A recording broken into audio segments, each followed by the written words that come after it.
So I actually set up a really cool automation the other day because Sharon, I know you're really into automation. So this is on the Shortcuts app on iPhone. And you know when you're reading in bed, how I don't know if you guys do this, but like when I'm reading in bed, I want my phone in portrait mode because if I'm lying on the side and I tip it, like I don't want it to rotate. And having things rotate the way I don't want is actually like a level of hell, I feel like, where and then you try to like angle it so that it doesn't rotate. And then right. it tips That's actually one of the things I loved the original. Kind of similar to how they took away the mute switch that I loved. The original iPad had a rotation switch. Yes. You could lock rotation. And I love that thing. I use it all the time. And that's gone, long gone. So this automation sort of fixes it. So basically what I did was like when I watch YouTube, I do want it to go into landscape mode. So every time I open the YouTube app, it turns on the rotate. And every time I close the YouTube app, it turns the auto rotation off. The default, I leave it off because I, sometimes are lying in bed and stuff. So I thought that was like a really cool, simple automation. It was really fun. So the Shortcuts app from Apple is, I think, the most undermarketed thing that Apple's ever done. Like the company that's best at marketing, I feel like, doesn't share this because like it just allows you to customize your like the little quirks of how you want to use your phone and like all that stuff. I love that. Like the simple automations, I feel like are where it's at. Just like the little tweaks. Like just to layer on that, you could have it anytime you open YouTube, it locks the orientation and then it sets a 30-minute timer to try to like kick you off of YouTube to try to, if you're like trying to meter your usage, I basically, whenever I do an automation, I'm always like, is there one more thing I can stack on it? Because I just like the idea of like the dominoes falling and just things happening without me having to think about it. And that's where it feels kind of magical. I think the thing with the Shortcuts app, it's like very, very powerful, but the learning curve is so steep. And you can almost take it to developer level. Like if you go online, like the level of complexity that some people like put into it, it's crazy. Right. It's got like a lot of if-then statements and it's really crazy. But you can do very simple ones as well, which is basically where I'm at with it. I don't go crazy on it. You can write like really full scripts. Things. You can do, there's something that people have shared with me, like, or you can do simple things like using a trigger of after I turn off my alarm, your iPhone says something out loud to you and you can like write that text in. It says like, Sharon, are you out of bed yet? Like it actually like verbally calls you out. So you kind of like, there's just simple things you can do. But like even just knowing the app exists and like knowing which tab to start on and knowing which of your apps integrate with them, it's like a whole thing. I actually did just do a workshop on it. This wasn't a setup to plug that, but I did like a 90-minute thing. And I feel like I just scratched the surface of it and like just kind of setting it up. And I gave a bunch of examples and walked people, like literally did a simulation and walked people through setting these up like step by step. Once you get used to it, it's easy, I think. But I do like things like this. The other one I did that I thought was kind of cool was so I have bedtime mode set for like a certain time, like that focus mode. Yeah. Oh, sorry, bedtime mode, and it goes off at like 10:30. And I set up a shortcut or automation to say, when that mode kicks in, make my phone grayscale. And it's a really good way for me to, like, visually, if I'm using it, go, okay, well, you should probably go to bed soon. Like, let's make my content less interesting for my dopamine-seeking brain. Yeah, that's really good. That's good. You can also have it, like, turn the volume down. You can have it just kind of dampen your experience. But the problem is, I think this is an ADHD problem, at least for me, is, like, I just toggle it back off. I was going to say, this reminds me of there is like when the minimal phone, people were like really excited about that. And I got excited about it too, the idea of it. And then there are like apps that sort of like mimic that on where I think it uses like a widget, but then it kind of looks like where instead of using a bunch of apps on your screen, you kind of have a few text like email or whatever, like just a few basic like text. Like it's almost like a text menu. Yeah, it's like a text menu. Exactly. So kind of like it's lowering the dopamine or whatever of using your phone. And I love the idea of it. And I spent like a whole afternoon setting it all up, doing it. And then like the very next day I was like, oh, I hate this. And I deleted it and went back to the normal setup. Right. And that's kind of like what you're saying with the black and white. It's like it shows up up and then you're like, oh, but I missed my dopamine toggle and I'm back to it. This is the thing, like the need for dopamine is so strong that you just like, no, I'm just going to turn the color back on. This happens to me all the time. Like I have the best intentions. I spend a lot of time setting up things to help myself. And as soon as and I enjoy the setup and the planning process because I get dopamine from that too. Creating something. Yeah, I mean, this goes back to like ADHDers buying 10,000 planners, you know, like I love the process of setting it up. Yeah, the irony of getting dopamine, trying to set up a dopamine-free process, and then you get to the process and you're like, oh, I don't actually like this. I'm not getting dopamine This anymore. isn't fun at all. Exactly. What I like, we're kind of thing where I'm kind of dabbling more right now is like things if I can set them up quickly, and then if it adds a little bit of friction. Like, I think I'm kind of just looking for like micro friction moments that get a little bit in the way of the thing I don't want to do or help grease the wheels a tiny bit for the things I do want to do. I think I've like matured past this. Well, I don't know. That's silly. I'm not going to say that. I feel like I'm at least a little bit wiser to the fact that spending hours on a system for my personal productivity, like I try to just think about like, is there a way I can just like test it, like do a little I at least try to challenge myself on that. I think that's maybe the benefit of, I guess, circling full bag, being an ADHD founder. Like you kind of have to, you're like constantly trying to check yourself on what's the smallest way I could prove this out or feel this out. Yeah.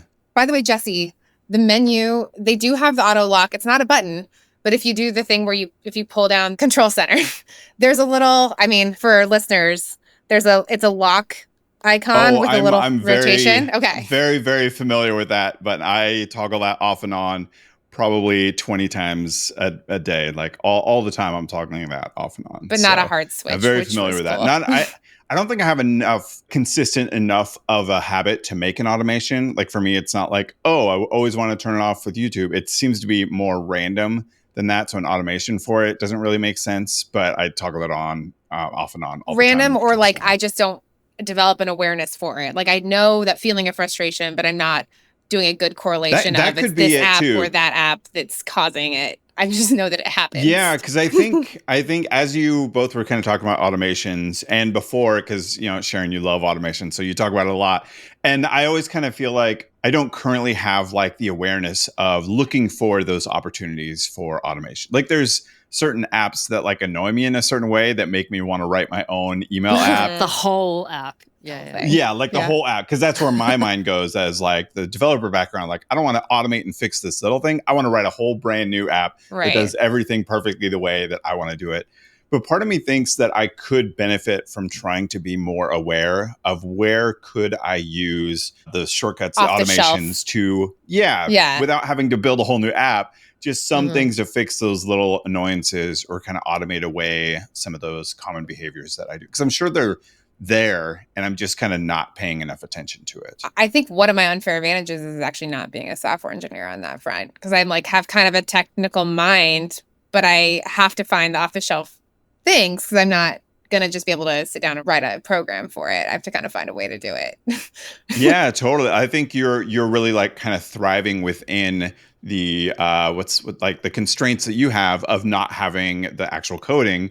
So how can you solve it? Oh, automations. And so you've really really dove into that and to your benefit, which has been awesome. And Zapier was my original automation. Right. I mean, let's credit where it's due. I fell in love with Zapier.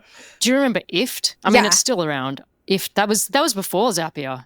Was it before? Yeah. So way before. That was like early 2000s. Like it was way, at least my awareness of it was way before Zapier. Like, because I use If This and That. Because it's still around. If This and That it's I would say a direct competitor with Zapier, although I feel like Zapier went more like business. Yeah, Zapier did a good job at integration, at like sales, like getting companies like, hey, let's get your API in Zapier and unlock everything for your customer. Like that's where I think they ate their lunch.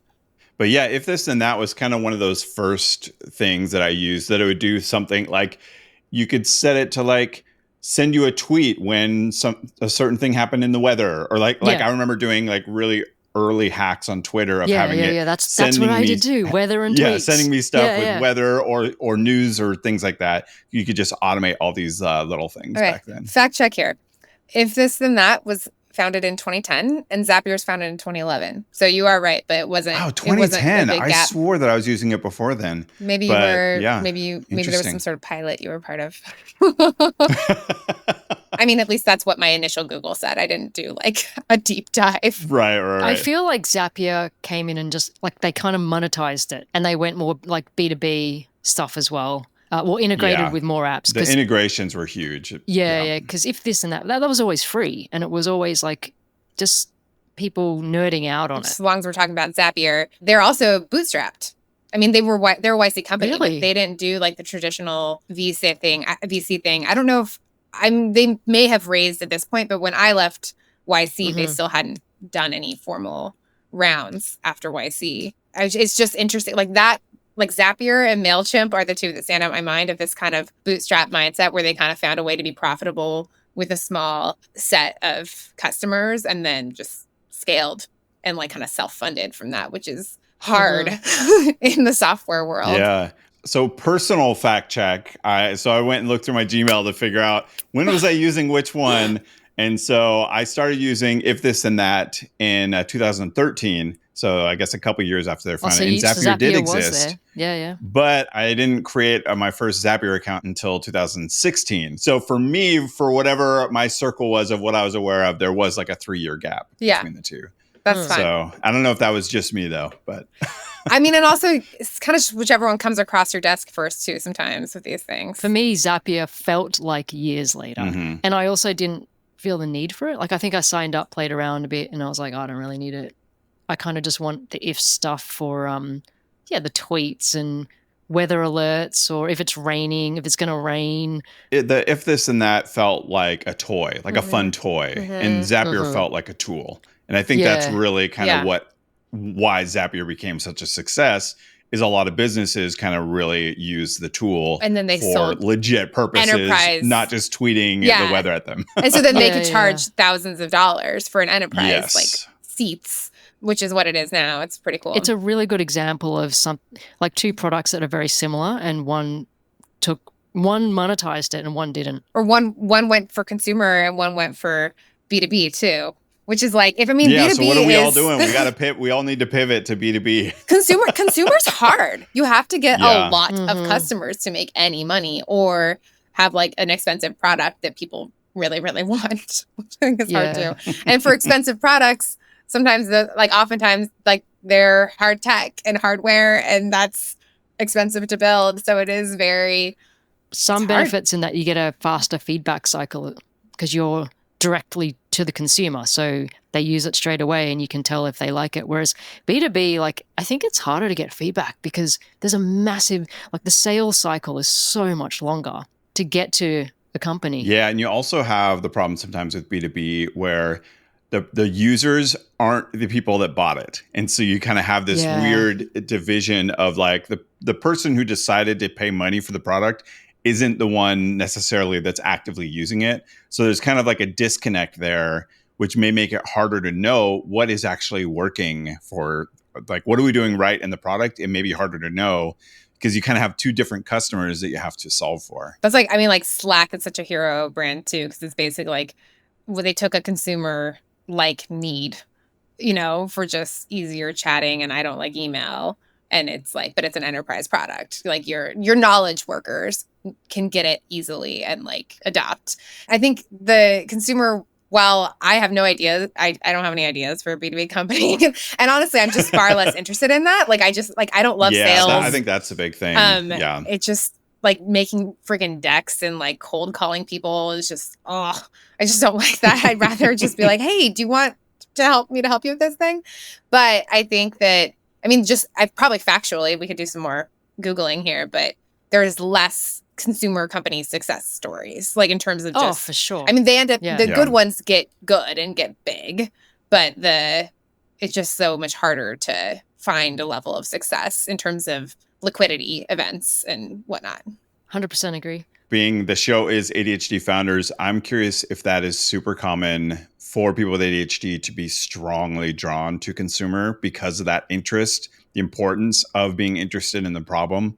I think because if I'm not interested in the problem, well, then I definitely shouldn't have a business doing it because I'm going to get bored and that's not going to be good. And like what is important to me when building a business is that I have that interest, that it's something I feel like I'm going to enjoy continuing to solve for years or whatever. And it seems like that may be just kind of more common on the consumer side than the business side. Well, and especially if you're passion for the problem, but also in my experience, my personal life is where I have more problems. Like that's where I always did really well at work. You know, I was always like a successful worker because of that kind of reward center and the dopamine of just deadlines looming and just having someone that I would let down and whatever, versus like I never really cared about letting myself down. So I think that just like adding to your point, Jesse, that those problems feel more present for me. Like I didn't have as many work problems to solve, but I do think someone with ADHD who like has a pain point at work, you know, that's also, it'd be interesting. I bet. I mean, there's Motion is the one. It has an ADHD founder. It's Motion? It's a calendaring app essentially where it builds in like thinking, like it basically takes your to-do list and maps it onto your calendar so that you time block. Yes. And but they sold into enterprise day one. Like I don't think they ever treated it as a consumer, or they did like a prosumer. Well, no, they started consumer, didn't they? I see that a lot, but I mean, kudos to them. Like it looks like a pretty good product, but I can't get my head around it. Like I don't want someone to schedule my calendar. Like I want to do it myself. Right. I think I would have wanted it when I worked at in a corporate environment, because people would throw things onto my calendar. Yeah, so maybe that makes more sense. Yeah. I cannot imagine using it right now. Like literally nobody has ever put something on my calendar in the last 2 years. I would be like, AI has decided that this task is what I need to do now. And it could be right. It could be like, yeah, this is a big chunk of time you've got. Use it for a good focus session. But then I can't control how I feel at that time. Like if I'm not feeling it, I'll just be like, I'm not going to do it. The dopamine thing that we were talking about before is so strong. Like I'm just not going to do it. I'm really good at ignoring fake calendar events. You know, like like when I ignored one today. I had a calendar event cancel this subscription that I want to cancel before the trial ends. I saw it pop up, but I just literally didn't do it. Like I was like, that's not real. I don't have to do it right now. No one's going to make me. I'm not letting anyone else down but myself. Yeah. Yeah. That would be interesting. Like if it forced you, anytime you added a reminder as a calendar event, that you had to invite somebody else to it or something like that. So it was just like a built-in body doubling. But again, I rarely use my calendar for that. It's more just like this trial ends in 30 days. And I'm just like, let me put Oh man, I do that all the time. The reminders to cancel a thing. I'll put them in Shuffle and calendar and everywhere. Yeah. But then I know it's multiple places. So I'm like, I'm just going to ignore that. I know. The other thing will catch me. Yeah. The big trick with that is most of the time, if you cancel, you still get the full trial. Like 99% of the time, if you cancel. So I've tried to get into the habit of that. There was something I signed up for yesterday that I was wanting to try, and it was something crazy. It was like $250 a month, or something like that. What? But they had like a 5-day trial, and I wanted to see the trial, so I signed up for that, and I immediately canceled. And I was like, if it kills me, then I'll just walk away and not be interested in the service. But it's like, all right, you got 5 days until your thing's closed. I'm like, sweet. Now I don't have this looming fear of like a $250 charge out of the blue. So. Yeah, I kind of feel like if it does cancel it, I kind of feel like, you know what, it wasn't meant to be. One thing that does cancel straight away, Apple TV. Wait. Yeah, because I got a free 3-month trial or something, which I did, and then I went to do what Jesse said, to like just cancel it straight away. And it said if you cancel now, you actually lose access to the service. That's so weird because Apple requires, like for Apple developers, they forbid that. Like if somebody cancels, cancels their trial, through the subscription section of your account settings. Yeah, you always get to they get the full thing, and that's like, and it's in the developer document. Like, there's no way for the developer to like, and they don't do it themselves. It's like the classic parent that says, do what I say, not what I do. Yeah. I wonder if there was something unique about that trial, or if there was no billing set up, or no, it was through the Apple, like through subscriptions, through iPhone. Yeah, the billing's set up. It's just through my normal Apple ID. Bummer. I know. You're missing out on some great shows, because Apple TV, man, they have some of the best shows. They're doing good. I've really enjoyed Apple TV. Friends and Neighbors, John Hamm's The Studio was so good. Yeah, Silo, Severance, all of the ones that start with S are great. Yes, Severance.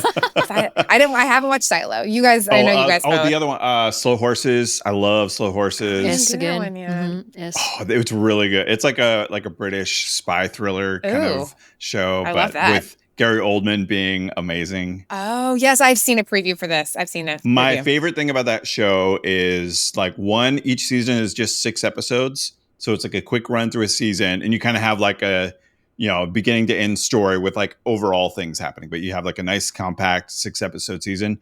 And the thing that's like almost unheard of these days, there's a new season every single year. And so I think they film 2 seasons at a time. And so like you watch one season, and when you get to the end of that season, there's actually a preview for the next season that's coming out next year. Oh, that's so good. Wow. Yeah. I mean, unlike cough, House of the Dragon. Wait, did that come back out? Is that out again? No, there's a huge wait between. There was like a year or two. No, 2, I want to say 2 years in between. Or like Stranger Things, where the kids are like in their 30s now. There's only been 2 seasons of House of the Dragon, right? Yeah, we're waiting for the third.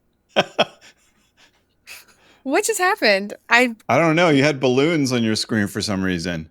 But with the peace, why would that do... But why would peace sign? Why would peace do balloons? What did you do? How'd you do it? It was like a happy birthday thing. Rude. I think that's really rude of Riverside. Like, they think that we could continue a podcast conversation with balloons floating around us. I think it's the Apple thing. I think it's the Apple thing that does that. The Apple share screen thing. Because I remember there was a version, I had to turn that off. Oh, the reactions. I don't know what makes the balloons happen though. There's a reactions menu. Was it the party? Wait, rock? No, I'm making like the... I did. That's the I love you. I did There's too. the thumb in for rock. I did. So these are the horns. This is I love you. And then quiet. And this is quiet. Yeah. There's quiet coyote. Because it's like I is that love real, Sharon? you. That's a thing. That's a thing that they do at school. At schools. And then there's the snake. Can you guys do the? Oh, I what can't. the heck are you doing right now? Wait. Oh, that's not a snake. That's not the snake. Wait. That's the that's you have dragon. The reverse snake. Oh, you have the dragon. Very nice. What the heck is good happening? Audio content right here. Wait, hold on. Wait, you can actually do another one, Jesse, where you put your pinkies inside. I don't know if I can do it. I could do it when I was younger. With and the it's dragon? like the tongue. Yeah. So I can do for the snake. What? Oh, wait, you guys, I have no idea. I don't know any. All I know is here's the church, here's the steeple, open the doors, see all the people. That's all I know. That's hilarious. The closest thing I know to anything you guys are doing right now. Is this grade school? Yeah, I was gonna say this is one of those random things I learned in like 5th. Like some kid knew how to do it in 5th grade, I think, and then that like 6 boys, we all stood around and like show us how to do it. And then figured out how to do. Oh yeah, and there was this one, or what's this one where you the finger, that little, and you turn it upside down like a. I can't do it. I also have very inflexible hands. That and thing, wrists. Sharon? Yes, that one. Yeah. Oh my gosh, that's so funny that it's kind of gone across like. Yeah, it's all pre-social media too, which I think makes it more cool. Yeah. So how did that even? There's so many things like that. I mean, I guess some people like flew and then told someone else. I'm always curious about how those things happened back in the day before, like social media and stuff like that. Just like weird things that everybody knew, like a secret in a video game or something like that. I feel like there was all these little like things that were known kind of everywhere, but I don't know how they spread, or like weird, I don't know, weird rumors about down, things. down, left, right, BA, select, start. Yeah, that's the Konami code. Contra. What is this? Like you don't know the Konami code? For Contra, no? the NES. It's the NES. Okay, maybe this was a US only thing. It was like the cheat code you could do on. Oh, maybe it was because you weren't a gamer. Yeah. And it was NES. So I was like early I was a PC gamer. Yeah, there was the passcode up, up, down, down, left, right, BA, select start. But you had to do it before the menu came up. So you had to do it like fast and focused. Like, and then you got like extra lives. Yeah. Unlimited lives, right? There was a lot of those in different games, but that became the most famous one.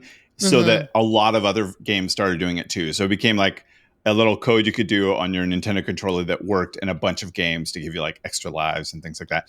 Anyway, we are so way off topic. Okay, I'm not trying to distract you, Jesse, but like imagine you had like a waveform, right? There's like an Easter egg, and on your laptop, you got to go up, down, left, right, left, BA. There used to be like early, like especially like when Flash was really big, Flash websites.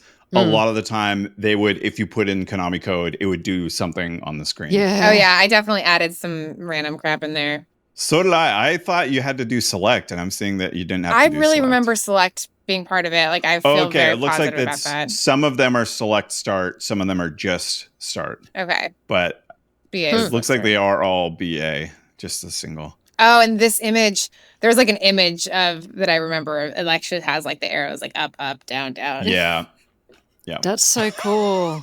Wow. Sorry, guys. Okay. Well, this is the ADHD Founders Podcast. So let's remember those first 4 letters. We're 30 minutes in, guys. We haven't talked about the we topic. actually had a topic. What got us off track? I remember doing snakes with my hand. I don't remember why that happened. No, it's because I did that, and then the balloons, and then just lost my goodness! everything. You see how much? That's like one of those things where like a little thing in like culture or technology or something will spark, like you do this thing and something unexpected happens, like the balloon animation on your screen. And people with ADHD, it completely like, it's like we've jumped the track. Absolutely. We completely have no idea what our previous destination was. And honestly, don't care, kind of. Except when you have a purpose, like, you're recording a podcast. Right. But I mean, I don't know, for an ADHD audience, they may have been right along with us other than the hand gestures. Yeah, maybe they forgot where we were going to. The hand gestures make it harder on an audio situation. But other than that, I feel like we were right on track. I also feel that's why I love hanging out with ADHD people, is that I like to get lost in a conversation. Like it's fun. That's basically why I do this podcast, just so we can hang out and get lost in conversations. Talk about random stuff. I learned some stuff about that NES shortcut. Sharon, you learned those hand puppet things. Well, I still need you guys to teach me how to do them, but we'll do that offline. Yeah, we'll do that separate. We'll do a bonus episode teaching how to do snakes and dragons with your hands. Yeah. So you thought it was, you guys said it was a snake, Jesse? Let's get back to it. Because for us, it was like, ours was, in Australia, it's like like a Chinese dragon or something. Well, yours is, you are arranging it different, so it does look more like a dragon. Mine's definitely a snake. Huh. Yeah. Like if you look at it, it's like 100%. It's a snake. It's like, I'm having a hard time getting the angle right, but it's like it's a snake. Oh yeah, that looks like a tongue. snake. Yeah, it's a Go into snake. it then. But yours is like revert. I don't know. You're doing something weird where you have like the pinkies up top. Yeah, yours is a dragon. Yeah. Yeah, that's definitely a dragon. All right, we kind of got back off of this, and then we got back. We hopped back on the track and immediately jumped off maybe again. don't cut it off then. Who knows? Good luck to our editor with this episode. Maybe we'll keep some of that in, maybe we won't. But good time for a subject change. Jesse, you were talking about, you had messaged us about product market fit engine. Like, let's talk about that. Yeah. So there is actually kind of interesting because there's been a bunch of movement with this company recently. But the CEO of Superhuman, which is now called Superhuman Mail, which is like acquired by Grammarly, and now Grammarly is called Superhuman. I don't know if have you guys seen the rebrand? I didn't notice that they had, but that's a good rebrand. Wait, I missed that. So Grammarly themselves. So Grammarly, I guess they were much bigger than I thought, because they were big enough. They bought Superhuman, the like email app, and they bought they made a few other acquisitions recently. Well, they just announced like last week, I think, a rebrand of the whole company. So they're no longer called Grammarly. They are now called Superhuman. What? And the mail app is just called Superhuman Mail, I think. I mean, that kind of makes sense. Grammarly is pretty niche. Like, It totally makes sense. I think it's a brilliant rebrand. Right. So they're going more for email as the main product. Yeah, well, especially because I'm sure with ChatGPT and everything, I'm sure they saw a huge hit because a lot of people are just using AI for grammar stuff and not going to a specific tool for it. And they already have this kind of browser plugin situation. So they did this new icon, and it's just like, it's like a cursor and then a dot, but it looks kind of like the cursor is sideways, so it kind of looks like a cape a little bit. Oh, fun. It's so good. It's a really fun rebrand. That's a really nice rebrand. I would recommend looking into it. There's like a whole study of it. I love it. It's really good. But anyway, that's another diversion. So the CEO of now called Superhuman Mail, I think it's Rahul Vora. He's awesome. I've seen several videos with him talking. He's just a really great mind, a really great product thinker. And one of the videos I've seen, he talks about what he calls like the product market fit engine. And I kind of wanted to ask, just see if either of you have looked into this at all. The basic idea is kind of essentially a lot of the things that are like indicators of if you've hit product market fit are lagging indicators. And so you kind of do some stuff with your product, and then you wait a while and then see if it's made a change. And he was trying to see, how can I get more to the front of it so that I can find out if we're making the right moves, like on the front end, rather than it being this like delayed lagging indicator. And so he kind of uses this 4-question. I'm just going to go through it real quick and then we can talk about it. But he kind of uses this 4-question survey that they send out to any new user after, I think, about 3 weeks. They'll send out this 4-question survey. And the 4 questions are, number 1 is, how would you feel if you could no longer use Superhuman? Very disappointed, somewhat disappointed, or not disappointed. And then the second question is, what type of people do you think would most benefit from Superhuman? Number 3 is, what is the main benefit you receive from Superhuman? And then 4 is, how can we improve Superhuman for you? And some of the really interesting things they do with these questions. One, the second question, what type of people do you think most benefit from Superhuman? They actually use that as a way of identifying what type of person is filling out the survey. And so rather than saying, what type of person are you? You say, what type of person do you think would most benefit from Superhuman? And then that person is usually going to kind of describe themselves in the answer. Or the antithesis of them, like, well, I don't like it. Someone else might like it because of this. But in doing so, they're actually describing, like when you say what you're not, you also are kind of saying what you are. Yeah, totally. And especially really using that first question, that how would you feel if you could no longer use this? And really using whoever filled out very disappointed, that they'd be very disappointed if they couldn't use it anymore. That is kind of like the main metric they're kind of looking at of trying to make that percentage go up. And I think he said something like anything under like 20% is like, that's like warning sign, like you really need it to go up. But that sort of becomes their benchmark as they're continuing to iterate on the product, is making that percentage go up over time, so that most of the people that take it after using the product for a few weeks would be very disappointed to lose it. Anyway, so that's sort of like the basis for this concept. And it just sort of opens up the general idea of like surveying users and metrics, and how do you use that? You know, both of you have been running your company for much longer than mine, which is, still private beta. So I'm curious how both of you have used any sort of like surveys like that. Yeah. Marie, do you want to go first? Yeah. I know the questions that you're talking about. And I tried to do something similar to that very early on. I think there is some benefit to it. Like I like that first of all, I like it's very short, like there's only 4 questions. And I like that it's strongly worded. Like, would you be disappointed? That word disappointed, oof, that hits me so bad. If someone says I'm just, it's a strong word. So I like that they're getting in there and like forcing people to actually pick something like that. I do think it can be useful, maybe more in a slightly qualitative way at the beginning if you only have a few people. Like if you are surveying 12 people or something like that, or 20, you still have to take it with a grain. Like it can be directional, but I wouldn't rely solely on that, because the people that are early adopters of your product are probably going to be super keen anyway. So they might say they're really disappointed if it went away. I don't know. I guess like with a lot of these surveys, I feel like context is super important.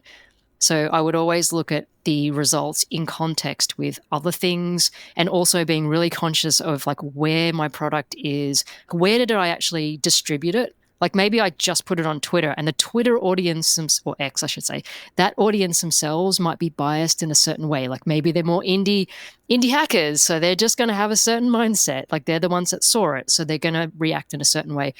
So I would say, yes, it is useful, but I always try and like look at it in a broader context as well.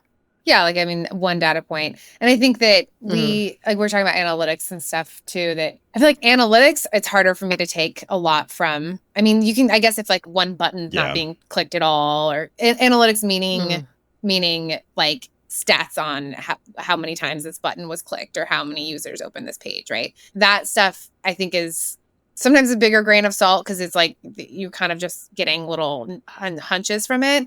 Background, I am a marketer, so surveys are something I've really done a lot. And I just find that like in Net Promoter Score, I think is kind of the original one that a lot of people adopted. And I feel like Rahul's is kind of an evolution of that in terms of how it applies. So Net Promoter Score is the question of how likely are you to recommend this to a friend. But then, of course, like the marketers try to make it a math problem, which is if people hit 9 or 10, then they're promoters. And if they choose 0 through 6, they're detractors. So you have to subtract your detractors from your promoters, and that's your score. And then if they pick 7 or 8, they just are neutral, which I don't really love it. I feel like someone could be an 8 and actually be really, really love the product. They're just kind of like stingy on their praise and feedback. And I think increasingly in this society, I think there's just so many products and so many shows and movies and content that people are kind of like resistant to give like a 10 out of 10 to anything. Like I certainly am. But I think that there's never a survey that I ask that question and don't ask for open-ended stuff too. So I think like numbers only get us so far. Like a Net Promoter Score means nothing to anyone in terms of my current circle of that my company or whatever. But like reading qualitative feedback and being able to talk to me, like literally talk to that user because they mentioned something that's relevant. I think that's where, as a small startup, you kind of need to live, as in the actual written part. So like the things Jesse said specifically of who would this be for? That's super valuable, right? You're like trying to figure, especially for product market fit, which is the whole point of that survey, right? So this person said they would be devastated if they didn't have me anymore. And then they're describing the target customer. That's called product market fit. That's called like, if I can find more people like this guy. Yeah, and that's actually one of the things in the video where he's going through. There's a lot more that he kind of talks about it. But one of the things that he says with this form, with the results they get, is like for somebody that says they would not be disappointed if they could no longer use the app, well, then they basically kind of throw the other stuff away. It's like, if there's a bunch of people saying, like, for example, you really need an Android app, but they wouldn't be disappointed if the app went away. Maybe that's not, like, that doesn't mean we should build an Android app. We should really focus in on the features that the people that would be really disappointed if this product went away, focus on what would excite them and what like they're leaning into. And he talks about that with Superhuman, saying all the people that filled out the survey and said they would be very disappointed without Superhuman, they really loved keyboard shortcuts and they really loved how fast it was to use. And a few other things like that. And they really leaned into that and also saw some similarities there with the people that would be somewhat disappointed. And so they kind of used the somewhat disappointed to help them figure out what sort of users to target, because they would basically kind of align it and see like, I can't think of like an example, so I'm going to make one up. But like, people that are founders at a company that were somewhat disappointed, they have similar kind of feature requests as the people that were very disappointed. So how can we target them and move them to the other column? And so it kind of like help give them some alignment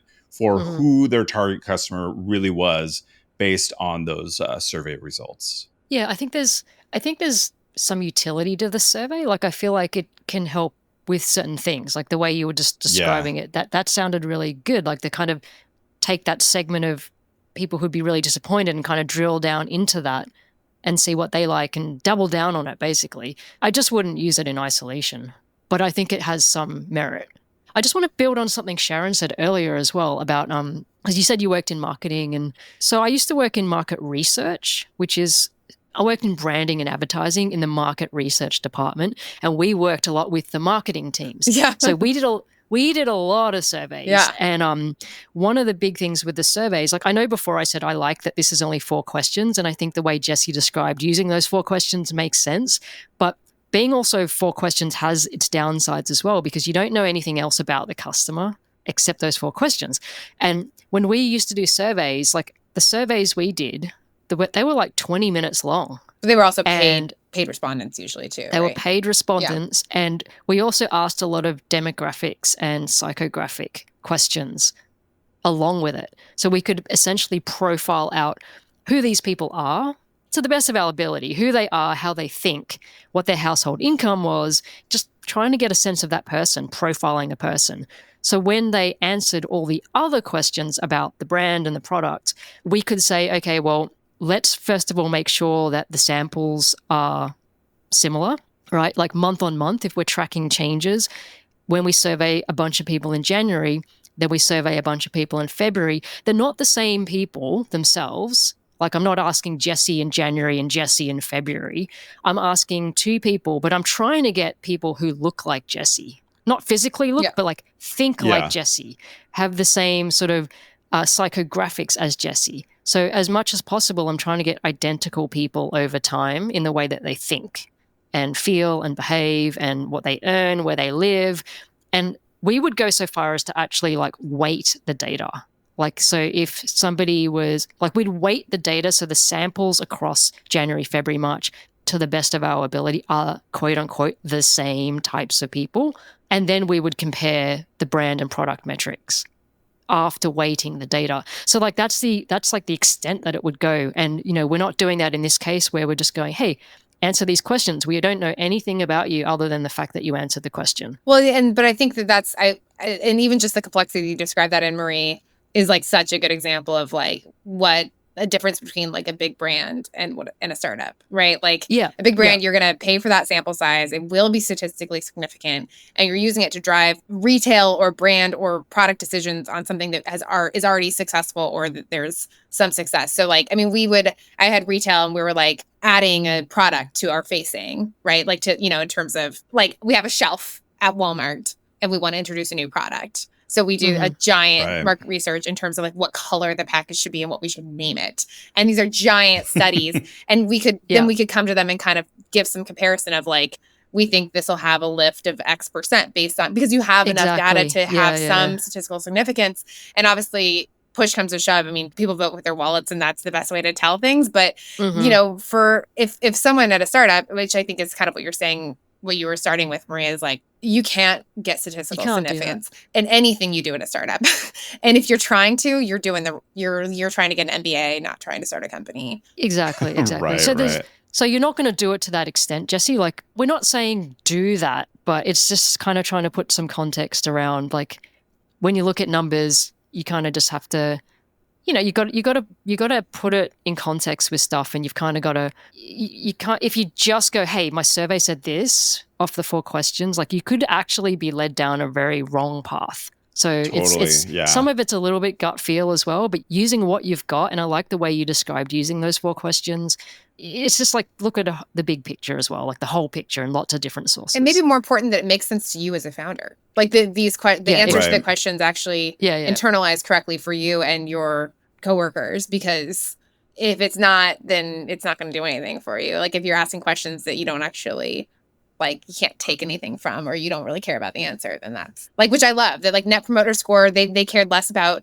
And you know, the other thing that just came to me as you guys were talking about it is the framing of those questions actually feels more retention focused than growth focused, which is super cool, I think, because in any new product, retention is actually the biggest thing versus growth, right? You have to have retention before you can have growth, because or else you have a leaky bucket, right? And that's actually really cool about that, is like, are people sticking with us and what's making them stick? How sad would you be if it's gone? Not what would make you want to use it, and would you tell someone else about it? Those are growth questions. So I think that's interesting. That's a really good point. Oh, sorry, Marie, what were you going to say? Oh, no, I think it's a good point too. I was going to say, I wonder if price has something to, like the actual price point has something to do with it as well. Like, would these questions be better if the price point was quite high? Like Superhuman was not cheap. I think it was like $30 a month US. something like that. Whereas if a product was like $3 a month, would these questions still help? I'm just wondering if the price point would affect how effective these questions would be. Yeah, that's true, because it does feel like the answers would be dramatically different for like a $3 product or $3 a month product, or people's or whatever. willingness to even fill out the survey. Because I mean, that's the other thing is like even just getting people to respond. Like if they feel like they're investing in the product, then they have a bigger payoff by making the product better. Yeah. Are there other things as far as like surveys or stats, metrics, things like that either of you are using for sort of that like product market fit and how making decisions and things like that? I know with any sort of startup, so much of it is like the reason you got in the game is because of your gut. And so a lot of it is just sort of like gut and what it feels right to you. But are there any other factors that are sort of like weighing in on that? For me, one of the things I use is like the number of kind of unsolicited emails I get that are praising the product. And to be clear, I don't think I've got product market fit yet. If you even have to say, like, do I have product market fit? You don't have it. Product market fit should just feel like, oh my God, it's out of control. I can't handle it. Like, it's a problem. Right. Like, I can't handle That's a great way to of, say it. Like, product market fit is a problem, which is a problem you're desperately It should feel like it should put you into pain that you now need to, Yeah. And so like, so you will definitely know if you've got it. Like things will be going crazy. So I don't think I have it just yet. But one thing I like to look at is like if people email me and they go, I love this. It's life-changing. Somebody emailed me the other day and said, you've honestly like saved my marriage. And I was like, wow. And so when I get emails like that, like if I look at the number of those emails that I get, like unsolicited ones, then that for me is like a good sign that I'm doing something right. But it's not product market fit. But it's like I'm doing something right. Like it's definitely resonating with a group of people. Is that enough to grow a massive business out of? Maybe not. Well, I mean, but that's kind of in the vein of Paul Buchheit's goal, which was he would create a Gmail while an early employee at Google, and his metric was finding 100 people who love it, right? Like as in, and so it's 100 feels attainable, right? It feels like a small world, but which is kind of like I think what you're describing too, Marie, is that I think that is a good goal. Like I also feel I find myself, I don't think I'd still be doing this if I didn't get messages like that. Yeah, but it still might. But my point is also like it still might not be enough. Yeah, exactly. Because it still depends on market size. It still depends on price point, what people are willing to pay, and is that the group of people who are willing to pay, is that big enough? And can you find them, and can they afford it? And can you find them like effectively, like cost effectively? Like there's so many other things, but is it so insanely helpful that beyond just emailing you, they also email 10 of their friends? I'm kind of joking about emailing. Like, imagine just like emailing your friends, hey guys, just don't do that anymore. But yes, are they telling other people, right? Like word of mouth, where you like literally can't even help yourself. And I certainly have had many people say that a friend sent them to Shuffle, but it hasn't become a problem for me. Yeah. And I want to have that problem. I want that problem. Yeah. We have spikes, we have moments, but it's not like this sustained, like, like we'll have a week of like, oh man, this is a lot. But it's like, I need more weeks like that. There's also audience factor. So the ADHD audience is a little tricky sometimes, I think. I used to look at word of mouth as a really big factor. Like if people are willing to tell their friends, like that's a huge thing. And if people are willing to promote the product, that's a huge thing. So we actually launched an affiliate program because so many people were like, do you have an affiliate program? Like we'd love to like help you grow the business and tell our friends we love this product so much. We set up the affiliate program and like hardly anyone did it. Like everybody because this is a lower cost product too. Yeah, no, but it's also the ADHD audience because like everyone's got the best intentions to do it and they wanted to do it. But once it got set up, nobody did it. And literally people were saying, oh, sorry, I totally forgot. I just forgot. I forgot to do it. And it didn't work. I tried 3 times with the affiliate program. It could be a price thing as well. Well, you could also have a perfect affiliate program set up and it could be super discoverable or whatever. I think all three of us are people who recommend the crap out of products, right? Not like in terms of if we really like a product, we are not going to keep that to ourselves, right? Among our friends or whatever. Right. And no referral program or easy link is going to make me recommend something that I'm not obsessed with, And I think that there's this kind of, there is that kind of cliff of like, I've recommended a lot of things that I rarely get anything back from recommending something.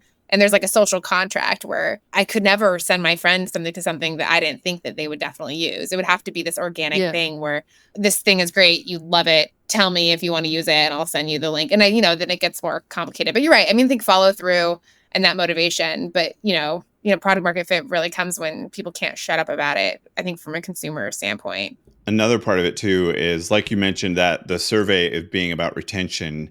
And the thing about like when you have that retention with people, then you can really lean into a lot of those product-led growth loops, like basically kind of those viral loops of which is referrals as part of it, but also other things that are going to, like having some sort of team-based feature in your app where they can invite someone to do that, or having like leaderboards or like shared stats that they can share with people, or like all of those kind of like different little features that give them a reason community to share with somebody. Elements. Yeah. Or like achievements where suddenly like, cause my daughter does like Duolingo and she's always like sharing like a thing like, oh, look what happened to me in the app. And that's like some of that's probably happening elsewhere with other people sharing that with someone that isn't using Duolingo. And now they're going to be they're getting that kind of repeat exposure to a thing. Or like Venmo.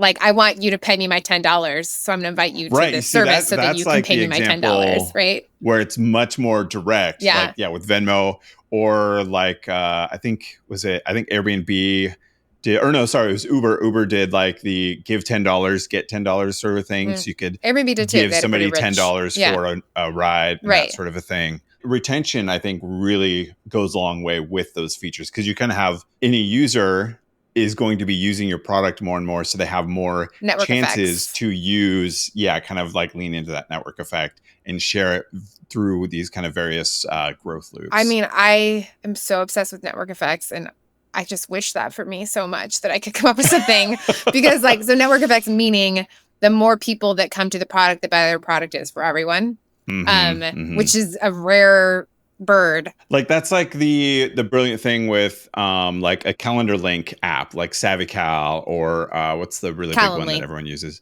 Calendly. Yeah, thank you. Like that sort of thing, because it's like the feature of the product is sharing the product with somebody else. And so it's such a magical built-in feature that I'm like, I want that for me. I want that sort of thing where it's so magically built in, this like sharing viral loop as part of the product. Right. I feel like one of the first examples of that is actually Gmail. So when Gmail first came out, when you send an email through Gmail, it said like sent via Gmail. And that in itself was like, oh, what is this new service? I want to. And then I think it said sent by Gmail, and then it said like a 10 gig, never delete an email, or whatever their original. Remember, like, because you used to have to delete emails because you ran out of space. Oh. So like it had this it had that like built in. I distinctly remember Gmail being announced. It was announced on April 1st. And I remember a lot of people thought it was an April Fool's joke because they said, I believe it was only 1 gig at the time, which was huge, which sounded insane because like Hotmail, you had 5 megabytes. Like you couldn't have more than 5 megabytes of email. And so Gmail was announced, it was free, and it came with 1 gigabyte of storage. And everyone thought it was an April Fool's joke because it was announced on April 1st. But that I remember immediately signing up, and there was like everyone trying to get, I wanted to get jesse@gmail.com, which I, spoiler alert, I did not get. But there was like almost like this land rush for it. And then, there was sort of that built-in shared effect that kind of happens. Yeah. I mean, it also was from Google, like that was a little bit of they had like a built-in audience there, or in terms of trust. Great product. It was way better than any other email at the time. It just came out and blew everything out of the water. And they didn't launch it until they felt like that people were actually obsessed with it. Not that it was okay. But they did still say it was in beta for like 15 years after that. I'm not going to fully commit to this yet. I actually slapped beta on a feature. Literally yesterday, I was wireframing. I was like, let's slap beta on this because it's kind of a tricky little. it's like we have this thing where people can just like, the AI will just completely lay out their whole list if they want to see it differently. But it's going to not do, it's going to not always do great at it. And I'm like, let's get some forgiveness built in here. Yeah. I don't even, and I'm actually kicking, like, there's like, I have anxiety building in my chest, even as we're talking about this, because like, I've just been procrastinating doing a referral program, which seems like it should just be like, why would I even launch without a referral program in place? Right. But it's like, well, the downside is work. Managing yeah. It's like a lot of work to deal with that, because you have to deal. I know, Marie, you dealt with having all the like small checks you had to deal with, like all these people that did like 2 referrals and the fulfillment, manage all that mess. And there's actually, I would say, if anyone's listening who wants to just start a B2B company, I feel like referrals, no one's doing it well in an affordable way yet. Like they have like referral software, but it's so expensive. Like the good ones are like insane. I think like Talkable is maybe one of them that like bigger companies are using. But actually, I think I use the same one as you, Marie. I think Referral Factory. Did you use that one too? No, we use something else. There's one called Rewardful. Rewardful. That's what I use. But that's not the one that we used. Oh, I can't remember now. They're like archaic, and the person has to like. It's not like a different one. It's not as smooth as like an Airbnb referral. It's like you get sent a link, and then it's kind of like it's not in the product. And I thought I feel like Apple should have some native thing that they offer, like for or like the developer communities. But yeah, I essentially would have to prioritize it over features that actually make the product more enjoyable.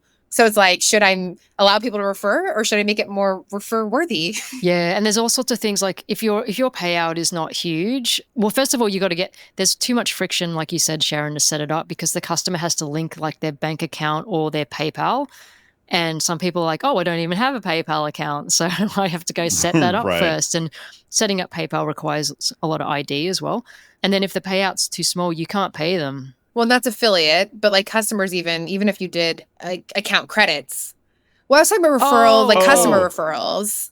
I was also thinking affiliate. You're right. Yeah. So there's a distinction there. Yeah. There's a big distinction, because affiliates they're more in the business of like they. Oh yeah, Apple should totally build that in. Yeah, but like customer referrals, like the growth, happy people recommending other people, that it's the same amount of work as an affiliate program to set up, and they're often managed by same companies. But it's not. Do you have a referral program? We don't have referrals. Yeah. I think that could be worthwhile. You did. You've had it off and on a couple times, right? No, we had affiliates, but we didn't have referrals. I'm mixing up again. You're right. What you mean by referral, Sharon? Are you talking about like if I refer you, you get $10, I get $10, like what you said with toward the Uber. The product? Yeah, like the Uber, product. Airbnb. Yeah.